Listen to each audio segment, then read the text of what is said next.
just this one book called Srimad Bhagavatam. And Srimad Bhagavatam is a great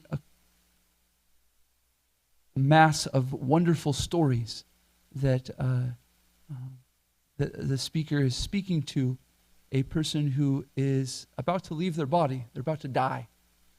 And he's a great king, and he decides that, if I'm going to die, he gets this benediction to know that he's going to die in 7 days. And he decides, if I'm going to die in 7 days, then all I want to do is immerse my consciousness in hearing about the supreme glories of the Lord. And so there's a group of people that have gone together, and they're all hearing this discourse for 7 days about the Lord and his devotees. And so right now we're at a point where there's this story that there's this young boy, and this young boy is only 5 years old, but he's a great devotee of the Lord.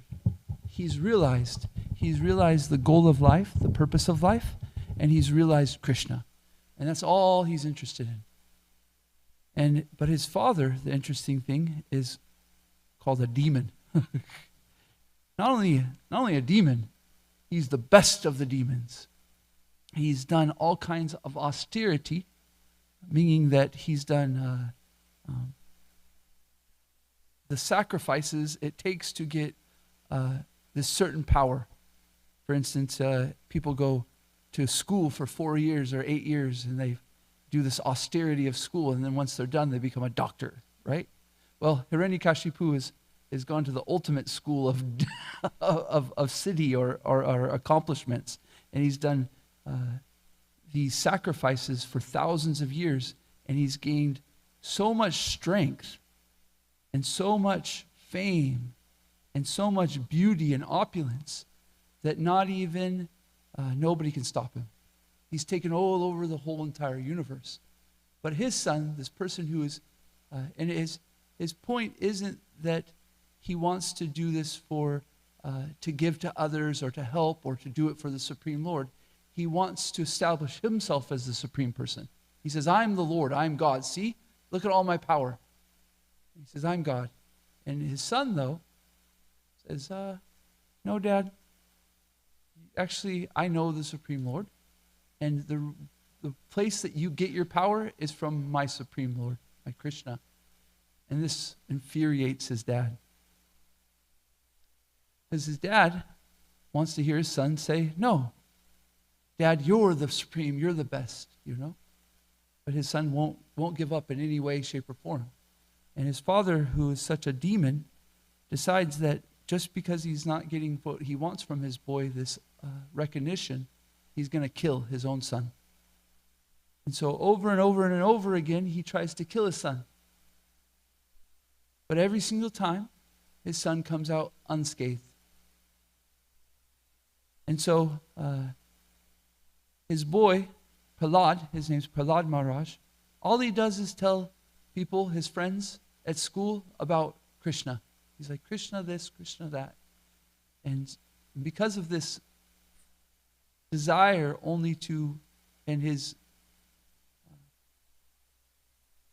faith that only to see Krishna, he's protected. And so now we're at a point right here where we're going to hear about the Lord coming to protect him in a certain way. So we're going to read 14 through 33. But first we'll read or sing a song called Jai Radha Madhava. Jai Radha Madhava Kunja Bihari Radha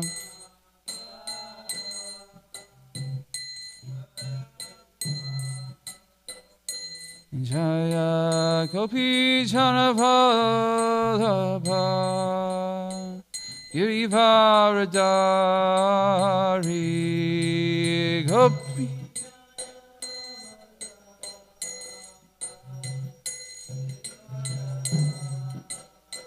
Yashodanandana Brajajana Ranjana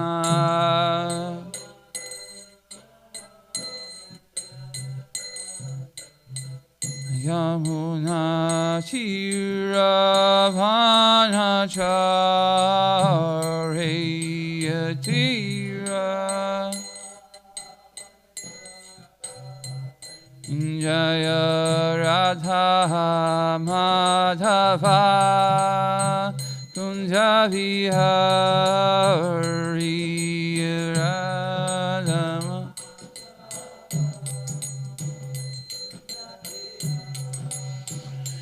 Jaya Gopi Janavallabha Girivaradari Gopi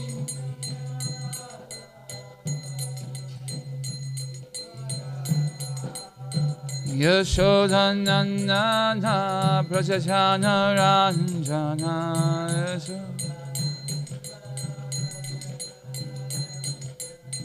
Yamuna Tiravanachari Tira Jaya Radha Madhava Kunjabiyari Radha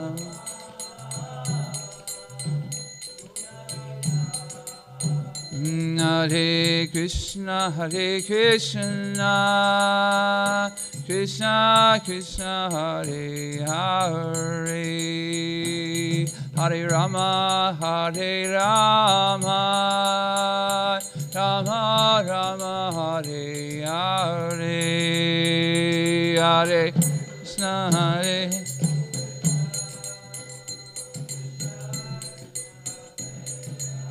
Hare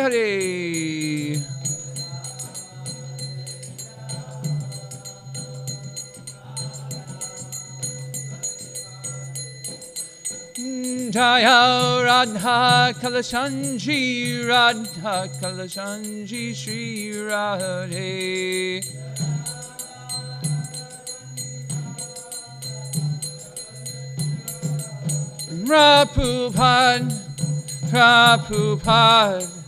Prabhupada Jaya Jaya Prabhupada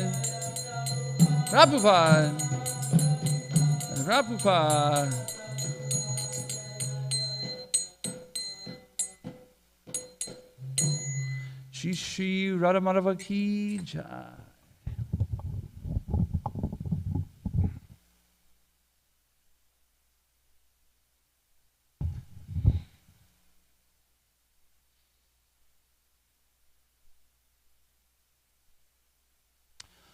Om Namo Bhagavate Vasudevaya. Om Namo Bhagavate Vasudevaya.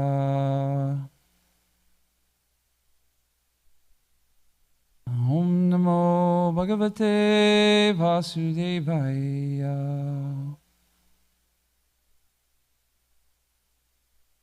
Together, please, the Sanskrit and English. Narayanam namaskritya naram chaiva narottamam devyam sarasvatim vyasam tato jaimim yudirayet. Before reciting the Srimad Bhagavatam, which the very means of conquest one should offer the respectful obeisances unto the personality of Godhead, Narayana, unto Narayan Rishi, the supermost human being, unto Mother Sarasvati, the goddess of learning, and to another Srila Vyasadeva, the author. Nanda-braja shabreshu nityam bhagavata sevaya bhagavati uttamasloke bhavati bhakti naishtiki. By regular attendance on classes on the Bhagavatam, and by rendering of service to the pure devotee, all that is troublesome in his heart is almost completely destroyed, and loving service unto the personality of Godhead, whose praise with transcendental songs is established as an irrevocable fact. Om Gandamarandasya Gananjana Shalakaya Chakshuranmalitam Yena Tasmai Shri Guruve Namah. I was born in the darkness of ignorance, and my spiritual master so kindly opened my darkened eyes with the torchlight of knowledge. I offer my respectful obeisances unto them. Okay. 14 through 33. So, with Let's do 2 verses apiece, please. Hare Krishna. Hare Krishna. Text 14. Being obsessed with anger, Hiranyakashipu, who is very great in bodily strength, thus chastised his exalted devotee son, Prahlad, with harsh words.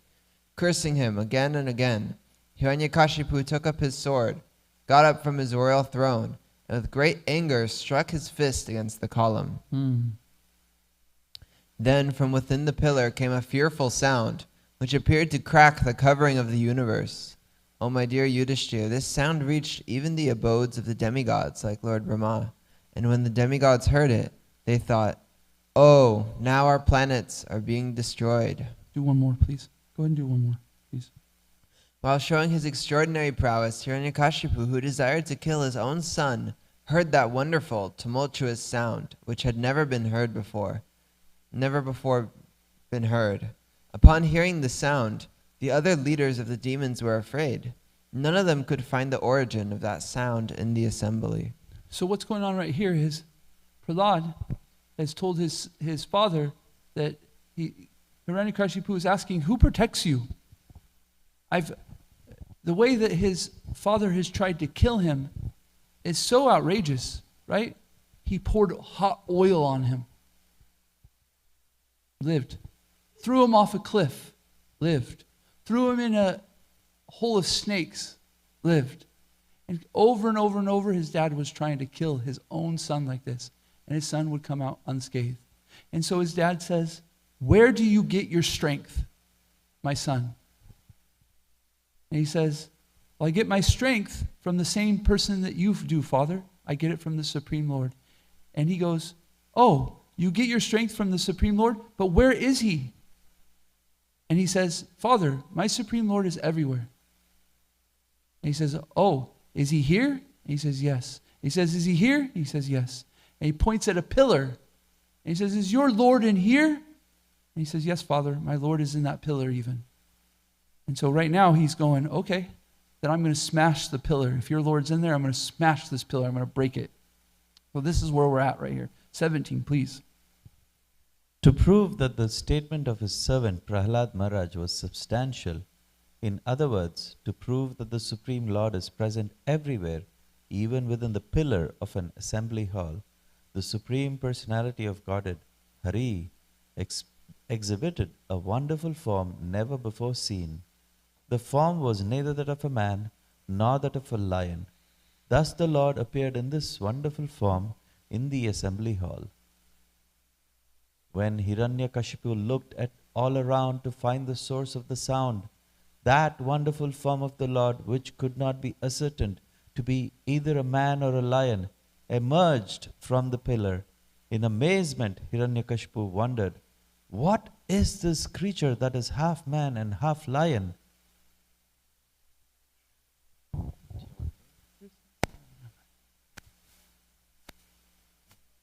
Yeah, when you get a time, when it's convenient, you know? Hiranyakashipu studied the form of the Lord, trying to decide who the form of Nrsingadev standing before him was. The Lord's form was extremely fearsome because of his angry eyes, which resembled molten gold, his shining mane, which expanded the dimensions of his fearful face, his deadly teeth, and his razor-sharp tongue, which moved about like a dueling sword. His ears were erect and motionless, and his nostrils and gaping mouth appeared like caves of a mountain. His jaws parted fearfully, and his entire body touched the sky. His neck was very short and thick, his chest broad, his waist thin, and the hairs on his body as white as the rays of the moon. His arms, which resembled flanks of soldiers, spread in all directions as he killed the demons, rose in atheists with his conch shell, disc, club, lotus, and other natural weapons.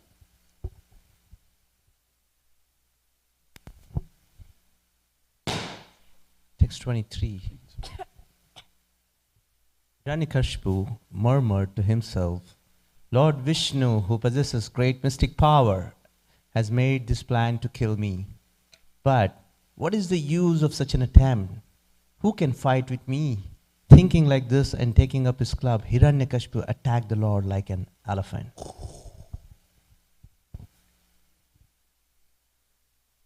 Yeah, go ahead and read like 2 or 3, please, if you. Okay.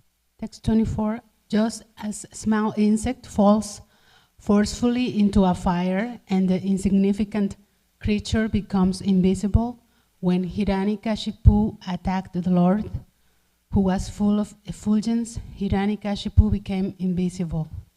This is not at all astonishing, for the Lord is always situated in pure goodness. Formerly, during creation, he entered the dark universe and illuminated it by his spiritual effulgence. Thereafter, the great demon Hiranyakashipu, who was extremely angry, swiftly attacked Nrsimhadev with his club and began to beat him. Lord Srimadev, however, captured the great demon along with his club, just as Garuda might capture a great snake.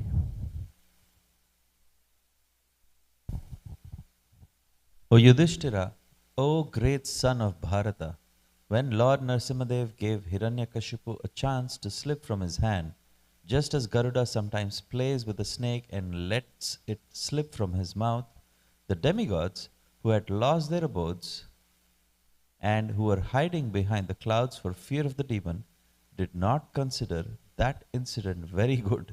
Indeed, they were perturbed. Go ahead with one more, Prabhu. When Hiranyakashipu was freed from the hands of Nrsimhadev, he falsely thought that the Lord was afraid of his prowess. Therefore, after taking a little rest from the fight, he took up his sword and shield and again attacked the Lord with great force. Making a sound, shrill sound of laughter, the Supreme Personality of Godhead, Narayana, who is extremely strong and powerful, captured Hiranyakashipu, who was protecting himself with a sword and shield, leaving no gaps open. With the speed of a hawk, Hiranyakashipu moved sometimes in the sky and sometimes on the earth, his eyes closed because of fear of Nrsimhadev's laughter. As a snake captures a mouse or Garuda captures a very venomous snake, Lord Nrsimhadev captured Hiranyakashipu, who could not be pierced even by the thunderbolt of King Indra. As Hiranyakashipu moved his limbs here, there, and all around, very much afflicted at being captured, Lord Nrsimhadev placed the demon on his lap, supporting him with his thighs, and in the doorway of the assembly hall, the Lord very easily tore the demon to pieces with the nails of his hand. Lord Nrsimhadev's mouth and mane was sprinkled with drops of blood, and his fierce eyes, full of anger, were impossible to look at. Licking the edge of his mouth with his tongue, the Supreme Personality of Godhead, Nrsimhadeva, decorated with a garland of intestines taken from Hiranyakashipu's abdomen, resembled a lion that had just killed an elephant. Finish the last few. Drista, please. The Supreme Personality of Godhead, who had many, many arms, first uprooted Hiranyakashipu's heart, and then threw him aside, and turned towards the demon's soldiers. These soldiers had come in thousands to fight with him, and with raised weapons were very faithful followers of Hiranyakashipu. But Lord Nrsimhadev killed all of them merely with the ends of his nails. The hair on Nrsimhadev's head shook the clouds and scattered them here and there. His glaring eyes stole the effulgence of the luminaries in the sky, and his breathing agitated the seas and oceans. Because of his roaring, all the elephants in the world began to cry in fear. Airplanes were thrown into outer space and the upper planetary system by the hair on Nrsimhadev's head. Because of the pressure of the Lord's lotus feet, the earth appeared to slip from its position, and all the hills and mountains sprang up due to his intolerable force. And because of the Lord's bodily effulgence, both the sky and all directions diminished in their natural illumination. 17 is our focus verse.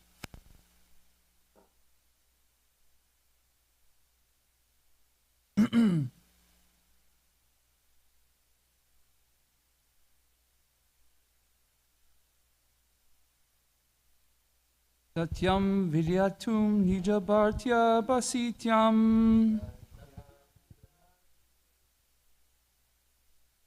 Satyam vidyatum nijabaryatya basityam. Satyam vidatum nijabritya bhashitam. Vaipitam cha bhatushev akleshu shatmanaha. Vyaptim cha bhuteshvakileshu chatmanaha. Vaptim cha bhuteshakileshu chatmanaha. Vyaptim cha bhuteshvakileshu chatmanaha. Adrishyatatyad bhutarupam udvayan. Adrishyatadbhuta rupamadvahan. Adrishyatatyad bhutarupam udvayan. Adrishyatatyadbhuta rupamad udvahan. Stambe sambayam amargyana manusam. Stambe sabhayam namrigam namanusham. Stambe sadvayam namargam namanusam. Stambe sabhayam namrigam namanusham. Bolo, please. Satyam vidatum nijabritya bhashitam. Satyam vidyatum nijabritya basitam. Vyaptim cha bhuteshvakileshu chatmanaha. Vapyatim chabute shakleshu chatamana. Adrishyatadbhuta rupamudvahan. Adrishyatadyad bhutarupamudvayan. Stambe sabhaya namrigam namanusham. Stambe sadyayam namargyam namanusam. Translation and purport by His Divine Grace A.C. Bhaktivedanta Swami Srila Prabhupada Ki Jai. To prove the statement of his servant Prahlad Maharaj was substantial. In other words, to prove that the Supreme Lord is present everywhere, even within the pillar of an assembly hall, the Supreme Personality of Godhead Hari exhibited a wonderful form never seen before. The form was neither that of a man nor that of a lion. Thus the Lord appeared in his wonderful form in the assembly hall. Purport. When Hiranyakashipu asked Prahlad Maharaj, "Where is your Lord? Is he present in this pillar?" Prahlad Maharaj fearlessly replied, "Yes, my Lord is present everywhere." Therefore, to convince Hiranyakashipu that the statement of Prahlad Maharaj was unmistakably true, the Lord appeared from the pillar. The Lord appeared as a half lion and half man, so that Hiranyakashipu could not understand whether the great giant was a lion or a human being. To substantiate Prahlad's statement, the Lord proved that his devotee, as declared in Bhagavad Gita, is never vanquished. Kuntaya pratijanihi na me bhaktya prasanyasati. Prahlad Maharaj's demonic father had repeatedly threatened to kill Prahlad, but Prahlad was confident that he could not be killed, since he was protected by the Supreme Lord. By appearing from the pillar, the Lord encouraged his devotee, saying, in effect, "Don't worry, I am present here." By manifesting his form as Nrsingadev, the Lord was also preserved the truth of Lord Brahma's promise that Hiranyakashipu was not to be killed by any animal or any man. The Lord appeared in a form that cannot be said to be fully man or a lion. Hare Krishna. This is an amazing story. So, Hiranyakashipu decided that he wanted to conquer everything. And so to conquer everything, he knew that to get power, you have to do some kind of sacrifice. So he decided that if I'm going to do a sacrifice, I want to do the sacrifice that will give me invincibility, right? Basically, eternal life and invincibility, that no one could kill him and that he would live forever. So he did these austerities in this most amazing way, literally thousands of years of austerities. And when he was done, to a certain point, Lord Brahma came. Lord Brahma is the creator of the universe. So sometimes Lord Brahma is mistakenly understood to be the Supreme Lord because he creates this most amazing universe. This universe that has millions and millions and millions of planets is created by him, and it's so detailed that one might think, wow, he's so amazing. He must be the Lord, right? But Lord Brahma even says in the Srimad Bhagavatam, he says, yes, some people mistake me as the supreme person, but my creator is even way more magnificent than me. Matter of fact, this universe that I've created is just but a piece of sand and a whole beach of sand. My universe is just one. And my Lord is giving the energy and sustaining all of these universes. So Lord Brahma comes to Hiranyakashipu after he's doing all the austerities. He says, okay, what would you like? You've done your austerities. And he says, well, I want to become immortal. He says, well, Lord Brahma says, I'm not even that. So I can't give you something that I don't have, right? So Hiranyakashipu is very intelligent. He goes, okay, if I can't get my immortality, then I want you to give me that I can't be killed by any man or any animal. I can't be killed by any weapon or any hands. I can't be killed in the night, and I can't be killed during the day. I can't be killed inside, and I can't be killed outside. And so for a few more like this, he asked for these benedictions. And Lord Brahma said, okay, I can do that. And Hiranyakashipu thought what? That, haha, I've won. How intelligent my intelligence is, that who could ever kill me like this? It's impossible, right? Yeah, pretty intelligent, right? So, Hiranyakashipu, because of this benediction, went all throughout the universe conquering everything.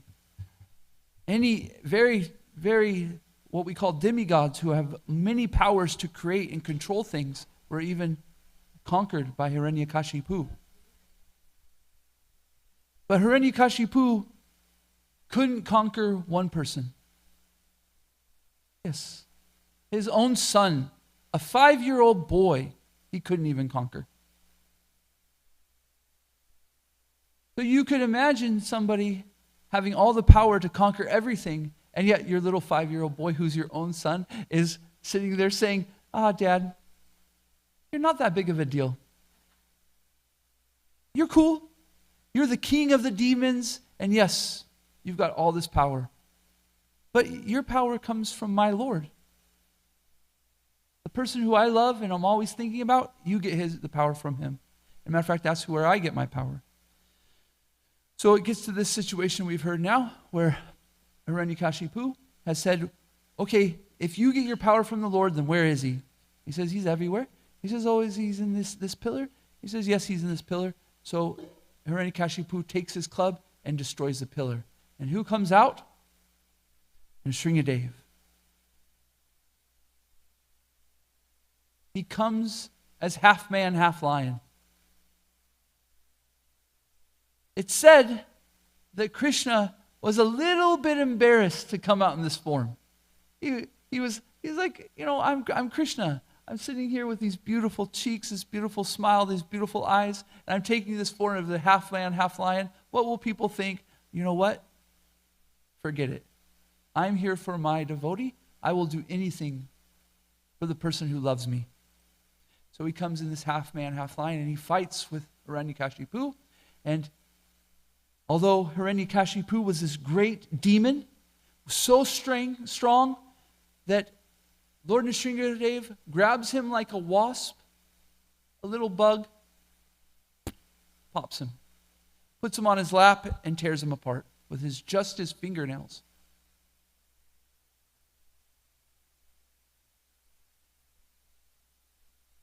So,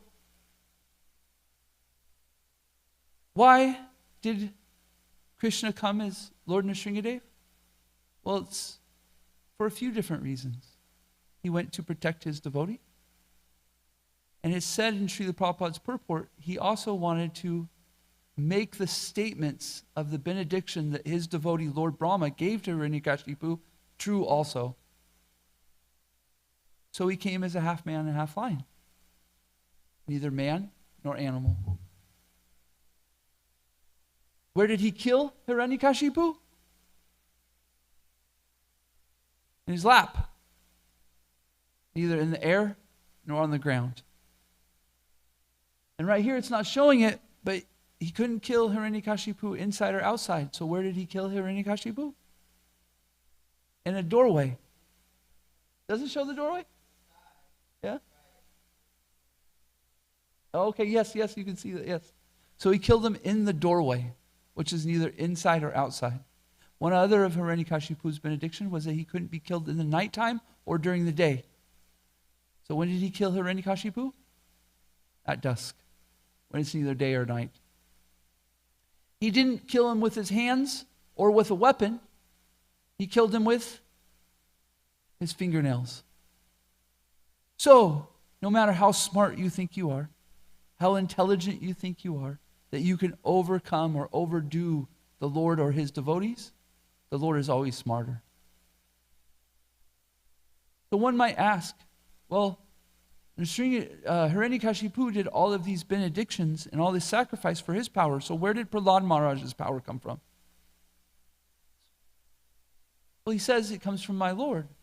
But what were the characteristics that Prahlad Maharaj was carrying to have this faith in the Lord? He never was shooken, right? So I thought that one of the things I was thinking about this, about, wow, he has this unshakable faith. It's amazing. And so we have this book called The Nectar of Instruction. And this book, Nectar of Instruction, is really amazing. Look how thick it is. Not a very thick book, huh? Very thin. Matter of fact, that you could read this book in probably about an hour and a half, 2 hours maybe. And this book is known to bring somebody from the very beginning of devotional service to the highest realization. That's a pretty potent book. It's only this thick. Matter of fact, the first verse in Nectar of Instruction speaks about how to have followers all over the world. Imagine this is the very first verse that Srila Rupa Goswami mentions. He says, do this, this, and this, and you can have followers all over the world. He goes from, what we say, 0 to 100 real fast. So in the third verse, he says, there are 6 things that are favorable for our Krishna consciousness, for our devotion to the Lord. And 3 of them, the first 3, Prahlad has in full. What are those 3? Enthusiasm, patience, and confidence. Confidence, enthusiasm, confidence, and patience. And Srila Prabhupada says in the purport of Nectar of Instruction, verse 3, he says, he gives us an understanding of what enthusiasm is. Is enthusiasm a feeling? Have you ever felt enthusiastic? Yeah. But Srila Prabhupada, interestingly enough, doesn't just talk about enthusiasm as a feeling. He says, Srila Prabhupada says, enthusiasm takes action. And he says, but enthusiasm done right means action for whom? Act for Krishna. Yes, he says that. He says, action is meant for the pleasure of the Lord. So I ask you, what were some of the actions that Prahlad Maharaj took to please the Lord?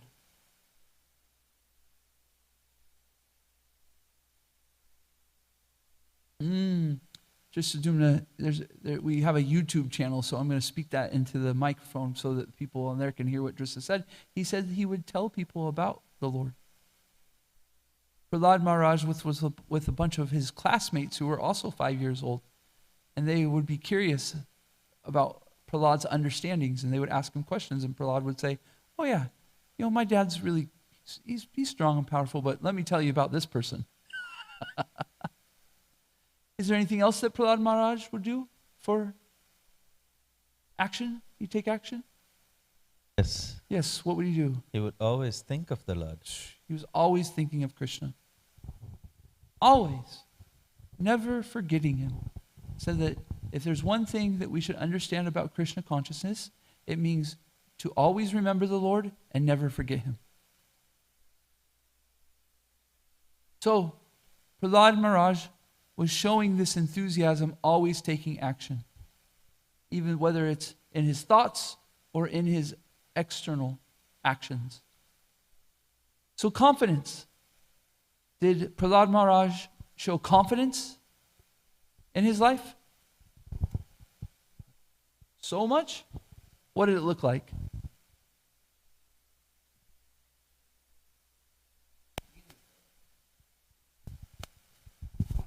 When his father threatened his life, he kept faith in Krishna and he was protected. He had confidence. Srila Prabhupada says that confidence in the Nectar of Instruction, Srila Prabhupada defines confidence as the Lord will give me everything it takes to perform pure devotional service, and he will surely protect me. He'll give me everything I need, and he will protect me. And was there any other ways that Prahlad showed this confidence? I'll show you how he showed the confidence. In one way, he never prayed even for himself to be protected. He never said, oh, my dear Lord, I need this protection, I need this, and this. Prahlad Maharaj had so much confidence, he just served the Lord and knew that all protection would be provided for him. Amazing, right? To have that much conviction, to have that much faith, shraddha. So then Prahlad Maharaj, or the third part of the instructions that I was speaking about was patience. What does Srila Prabhupada say about patience in the Nectar of Instruction? What example does he give? He gives a very interesting example. Huh? Yes, he gives the example of two married people, right? And a wife is very anxious to have a child, right? And Srila Prabhupada says, well, if you want a child, it takes the other person to engage, right? The other person has to agree. And so you develop a nice relationship, and then you get to the point where it's like, okay, we can have a child together.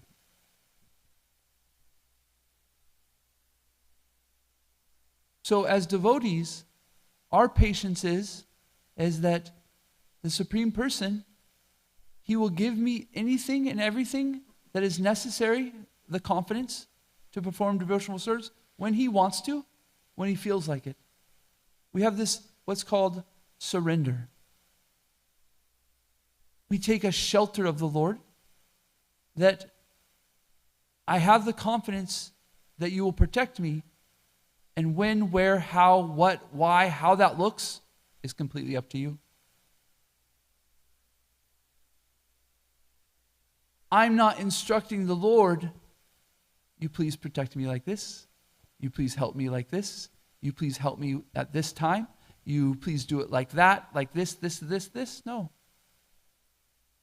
We just have this confidence and this patience that whenever the Lord is going to show his self in his life, in our life, in whatever way it looks like, that he will do it whenever he pleases. We see this in Prahlad Maharaj's life because he was thrown in a pit of snakes. Well, why didn't Krishna come and grab him at that time? Why didn't he come and kill his father at the time? Because Krishna does things when he wants to. But he still protected his devotee, right? So he comes over, all these things are happening to Prahlad, and Krishna waits, and he sees, as a matter of fact, it said that Krishna acts in the devotee's life. Why? That actually Krishna is doing everything. But why is the front and center the devotee? Why are we talking about Prahlad Maharaj right now? Because he was tolerant, and because the Lord loves it when his devotee is praised and his devotee shows the confidence, the patience, and the enthusiasm. Krishna loves it so much that he will put his devotee in the limelight before he puts himself in the limelight. He loves it so much. It's like a father who's at the sidelines of their son's or daughter's soccer game, and when their kid scores a goal, the father didn't score the goal, but their son scored the goal, and the father feels so much pride. Look at my son or my daughter. They're so amazing, right? So similarly, Krishna puts his devotees in these situations. He puts his devotees in the situations where they're glorified because they show this enthusiasm, confidence, and patience in a most magnificent way. And the devotee knows that they really have no power themselves, that the power is only coming from the Lord, and they have completely taken shelter of him. Lord, what do I have? All I have is a desire to please you. So you please help me. Give me the situation that I can serve, I can give you, please you. So I'll wrap up with this. So a little antidote of how we can gain confidence, patience, and enthusiasm is before we do anything, we say to the Lord, Krishna, I only want to please you. I'm going to act now, and it's only for your pleasure. And something amazing happens when we do this prayer. The mind comes in line, our false ego comes in line, our senses come in line, and they say, okay, this is what we're going to do. There's even a better way to say this, though. Sometimes we need little things like that. They call them what? Affirmations nowadays, We need little affirmations. We need to sometimes say it in a language that we're used to, right? So we can say, something that we can comprehend is, oh, Krishna, let me do everything for you. But there's even a higher way to say that same thing that pleases the Lord even more. Does anybody know what that is? Hare Krishna, Krishna Krishna, Hare Hare, Hare Rama, Rama Rama. This is this prayer. Krishna, I'm taking shelter of you. I just want to please you. Hare Krishna. That's all I'm here for. And so if we can take shelter of this Maha Mantra, we can take shelter of this attitude of confidence, patience, enthusiasm, this attitude that Krishna, I'm only here to please you, then we are also protected, Lord, like Prahlad Maharaj. I'll end there. Any questions, comments, thoughts? Please.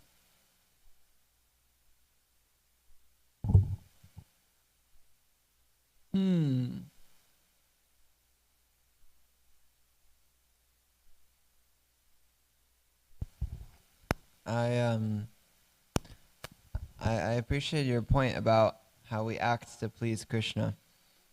And I was having this thought earlier that being young and with friends and stuff, I would try to get people to like me. I would try to do these things. But in the material world, you really can't please anyone. You can't please anyone fully. And you definitely can't please everyone. So it's almost like a losing game if we try to put on this act that we're trying to please others. But if we simply try to please Krishna, that's enough. Even if, people hate us, even if people, they criticize us or they post mean things about us or, even if, he's on the news for doing, if, you can't please society, you can't please the public, you can't even please your family all the way, can't please your spouse all the way. The only person you can really please is Krishna, and the only person who can really please you all the way is Krishna too. So thank you for reminding me of that. It's an amazing point, Drissa. I really appreciate your perspective in this way. I was thinking too that, all we can do, as a matter of fact, when we try to please others, what often happens is because we're conditioned state, that person says, oh, you want to please me? Oh, let me take advantage. They can't even help. You can't help it. You're not even on purpose. It's just so subconsciously behind. Some people will do it on purpose. I'll be honest with you. Some people will be like, oh, this person wants to please me. Let me take you here. Do the service for me like this. Some people will just do it subconsciously because we're not being authentic. There's an art that we all should learn, and it's an art of attracting those who are meant to attract and repelling those people who were not meant to attract. We're still kind to everyone. We're still compassionate to everyone. But we need to understand that we have a service that is in a specific way to help certain people. And when we try to be outside of that, we become unauthentic. We start to attract people that also are in a state of unauthenticity. And I'm not trying to blame no one. I'm not trying to it's just a fact of how attraction comes.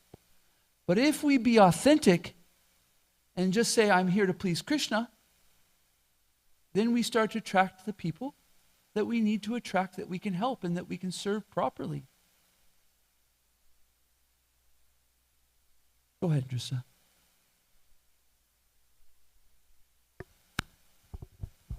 Thank you, yeah. And I was thinking a little more that Prahlad is like the epitome of this. It's like he doesn't care about pleasing his teachers. He doesn't care about pleasing his schoolmates. He doesn't care about pleasing his father.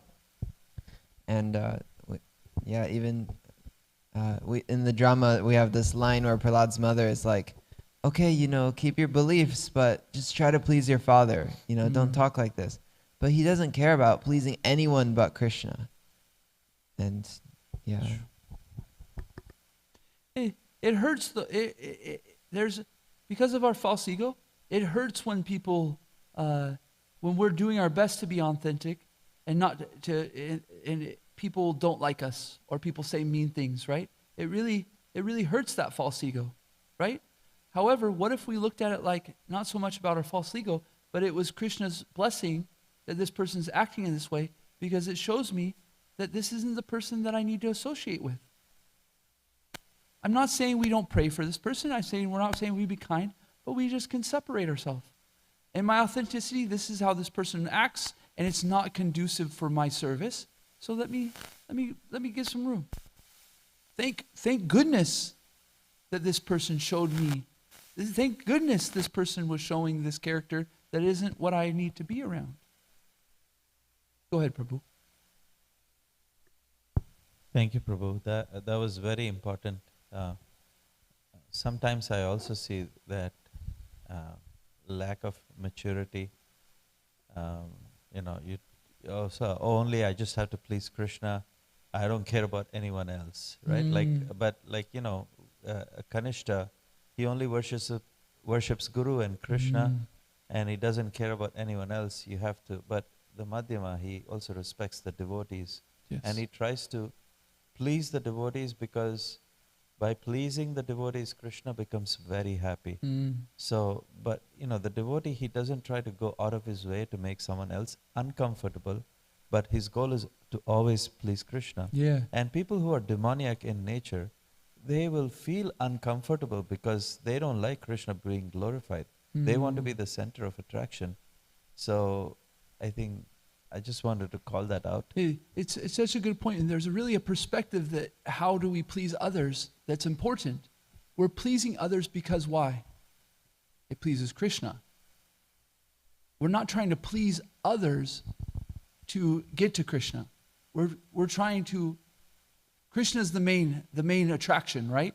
And so therefore, we know that Krishna is so happy. Matter of fact, we walk in the temple, and what's the first thing we do? We come to Krishna. He's the supreme person. No, you're right. I was kidding. We go to Srila Prabhupada. We go to our founder Acharya first before we even pay our respects to the Lord. Why? Because what pleases Krishna most is we go see his pure devotee. So even though at first we feel uncomfortable that I should come to the Lord, why do I need anybody else? But eventually in our maturity, we start to understand, wait a minute, to really please Krishna, we understand that pleasing his devotee is even more pleasurable. And so we go there, right? Because we want to see Krishna happy. Krishna, I don't understand it. I don't get it. I don't understand why you wouldn't want me to come to you first, and I don't understand why you wouldn't want me to do this, this, and this, and this, and this for you first. But since you say, go to my devotee, that makes me happier, I do it. And you know what happens? You experience, all of a sudden your heart becomes softer. You start getting more knowledge. You start getting this blessings, this mercy, because you didn't quite understand it, but you had enough faith that you took a step and you surrendered to that, what's pleasing to the Lord is me serving his devotees. So much mercy in it. Any other comments? Yeah, Paul, just make a comment. Was there one thing that kind of stood out to you, or maybe something that was said that didn't stand out? Anything really.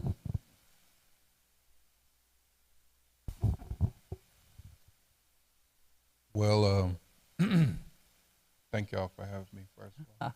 Thank you. Just the understanding of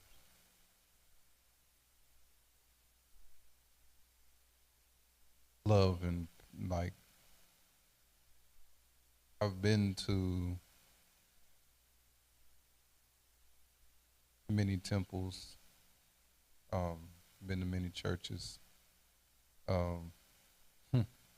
I've been to many places of worship. And the reason why I came back, like I said, this is my fourth time.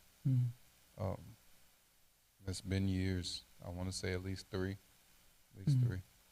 I came back because I was missing something. I felt like I was missing something. Matter of fact, these probably wouldn't believe me. These are my work clothes. I remembered there was a place that I could come. I didn't know what time it was open.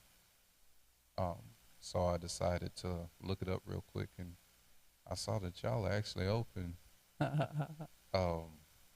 almost all day for me anyway. I get off at 6 o'clock, and my job's not too far from here, maybe 10-minute drive. Wow. And I said, opposed to me doing what I normally do, I normally go home, eat, go to sleep, and then carry on with the day. I said, I actually have time today. I'm gonna come here where I knew, and still know that I'm gonna have peace for I don't know how long. I can honestly say if I never come here again, if the Lord doesn't give me another opportunity, I know that I can leave this place, this holy place, and feel comforted mentally, emotionally, and spiritually. Physically and spirit, every every way that a human, or every way that a spirit in a human vehicle can feel the presence of the Lord. Oh, and wow. It's just it's an honor to, when I walked in, I was like, oh, wait a minute. I didn't feel like I was going to be set ablaze. My father was an ordained minister, and so for me, I haven't stepped inside the church for the simple fact that I recall going inside and feeling like, you know what, I'm not supposed to be here. But when I walked into this place, I knew I was accepted. No matter what I did, I knew I could just come here, and if I, just take my time and realize, confidence and patience and enthusiasm, you know what? I lacked it. I'm still lacking, but I'm finding my way back. And I knew this was the place to come to find it. I knew this was the place to come. You know what I get to say? I have a library full of books, over 100 books at my house. And I have the Bhagavad Gita and a few of the other books. I haven't picked them up. They were always in my house for years, in my house. Haven't picked them up.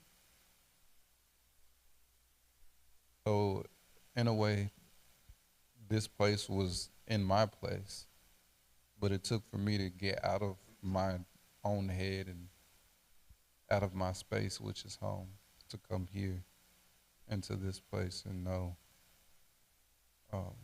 and remember that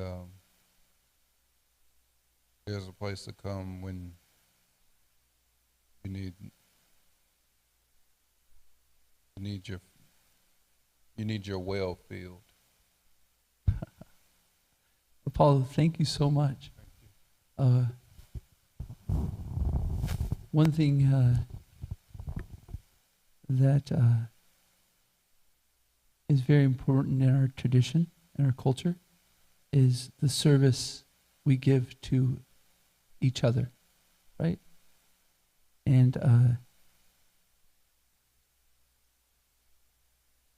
I don't know if you know how much service you just did right there. There's people that are listening and hearing that, and you're encouraging us, reminding us about what we have here. Some of us, I do this. I come here quite often, and I get a little content, sometimes a lot content. Oh, I don't know what I have. So when you share those words, it reminds my heart, reminds me, oh, man, look at this thing that we have that Apollo says 6:30 for a couple hours, a few hours. You've had this experience that's just like beautiful, right? So thank you so much for sharing those words. The encouragement that you're giving all of us. Wow. Hare Krishna. Srimad Bhagavatam ki jai. Srila Prabhupada ki jai. Vanchakalpatarubhyascha kripasindubhyevacha patitanam pavanebhyo vaishnavebhyo namo namo. Antikoti Vaishnava Vrinda ki jai. Srila Prabhupada ki jai. Gaura Pramanande. Hari Hari Bo.